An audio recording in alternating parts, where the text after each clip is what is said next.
Hank, I'm sorry that I've left you hanging with this question for so long.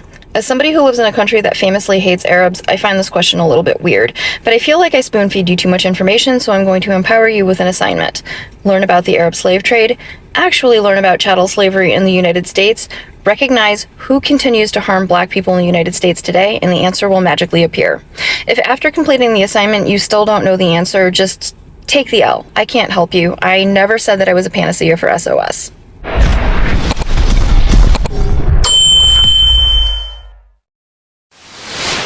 Hello my viewers and welcome back to my channel. Now in today's video we're taking a look into a critical discussion about historical and contemporary racial dynamics. Now in this video a comment highlighted a comparison between the historical impacts of slavery and the lack of focus on the Arab slave trade. But Amy Chen responded with a powerful challenge that this commenter needs to learn about Arab slave trade, understand chattel slavery in the US, and recognize who continues to perpetrate harm against black communities today. And only then will this commenter have an answer. Now, this brings us to a crucial point that black people are not asking palm-colored people to apologize for what their ancestors did. But what black people are asking is for palm-colored people to dismantle the systems of oppression their ancestors established that they still benefit from. As a brother shares an insightful meme which says that people often don't want to be held accountable for their ancestors' actions, yet cling to the advantages passed down.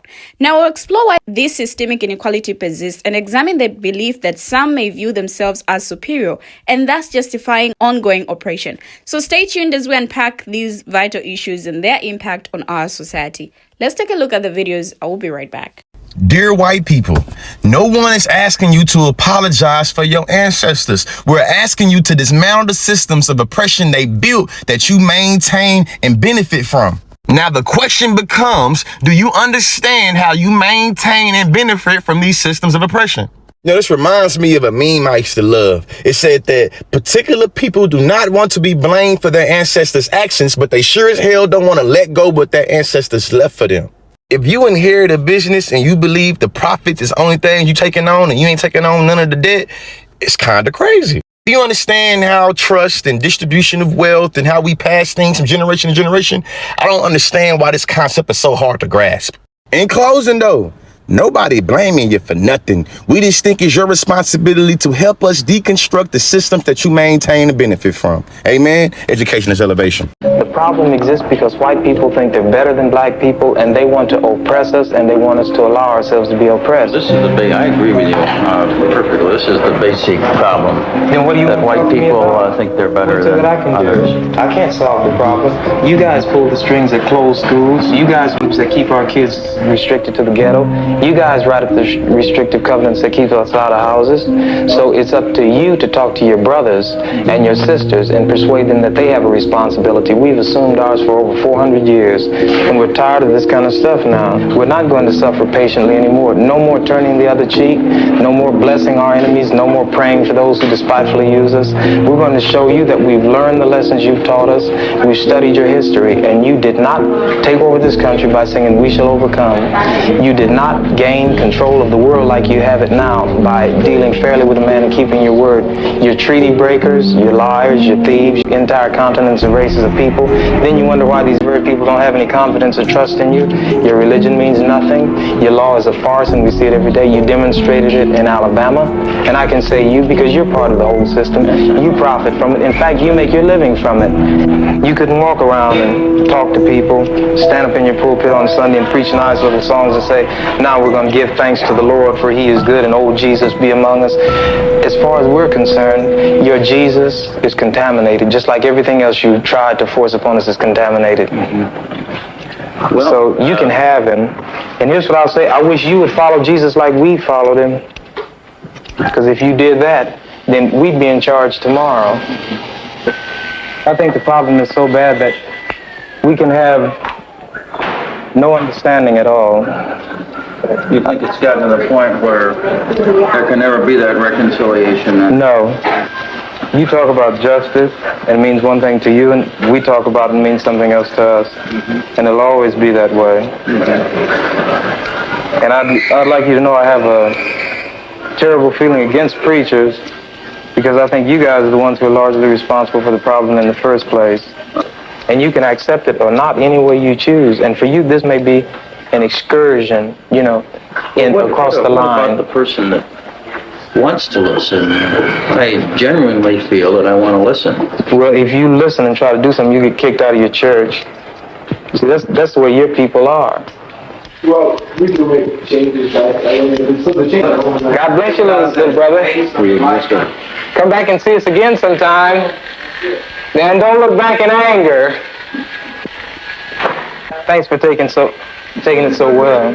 He thought we were going to do in here like they do to us. If we went in one of their places, everybody would have jumped out their chairs and got some ropes together and hung one of us. We couldn't even go in one of their places like this. Now, this videos presented reflect significant truths about the ongoing racial inequalities rooted in historical injustices. Firstly, I want us to talk about the distinction between the legacies of slavery and the Arab slave trade, which is crucial. While both have deeply impacted societies, the focus on American chattel slavery often overshadows other historical contexts. However, MHN's point about understanding both systems helps illuminate how different forms of slavery have influenced present-day inequalities. Moreover, the critique that palm-color individuals are not necessarily asked to apologize for their ancestors, but rather to address and dismantle the structures of oppression is spot on. The systems built upon racial inequalities, such as institutional racism and economic disparity, continue to benefit those in power. Acknowledging and addressing these structures is more critical than merely offering apologies. Now, the meme mentioned underscores a painful truth that many benefit from the privileges established by past injustices without confronting their role in perpetuating these advantages. Now, this dynamic illustrates how deeply ingrained racial hierarchies can be, as some individuals resist acknowledging or addressing these historical injustices, despite reaping the benefits. The assertion that some may view themselves as superior and thus justify oppression reflects a broader systemic issue. Now, this belief perpetuates the cycle of inequality and justifies the continued marginalization of Black communities. Now, the comment from the brother touches on a critical issue in discussions about racial injustice and systemic inequality. The core message is that the focus should not be on eliciting guilt or apologies from palm-color individuals for historical wrongs committed by their ancestors. Instead, the demand is for tangible change, dismantling the systems of oppression that were established and are still maintained today. Now, this perspective underscores a significant point, that many palm-color individuals may acknowledge historical injustices, but real progress requires confronting and reforming the structures that perpetuate inequality. Now, these systems, whether in the form of economic disparities, biased legal practices, or social privileges, continue to benefit those who are in positions of power, often without direct acknowledgement of how these benefits are linked to historical injustices. Now, the problem arises when individuals benefit from these systems but resist accepting responsibility for their role in perpetuating them. Now, this resistance can manifest as a reluctance to engage in meaningful reform or a denial of the connection between current privileges and past injustices.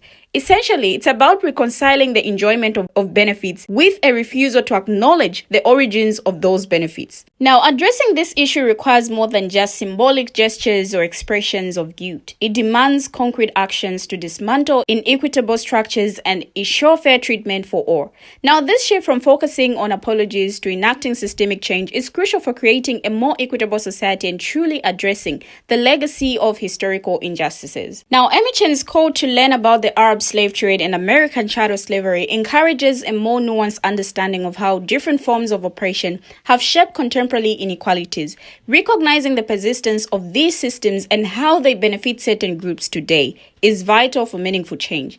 Her perspective is also a critique of the tendency among some to enjoy the privileges established by historical injustices while resisting deeper scrutiny or responsibility. Now, this reluctance to fully engage with the implications of systemic privileges reflects a broader challenge in addressing racial inequity. The need for genuine acknowledgement and action rather than superficial apologies or denial. We have finally come to the end of the video, but what do my viewers have to say? Share your thoughts, your views, your contributions in the comment section. Thank you for always watching and see you in my next video as I bring you another interesting video.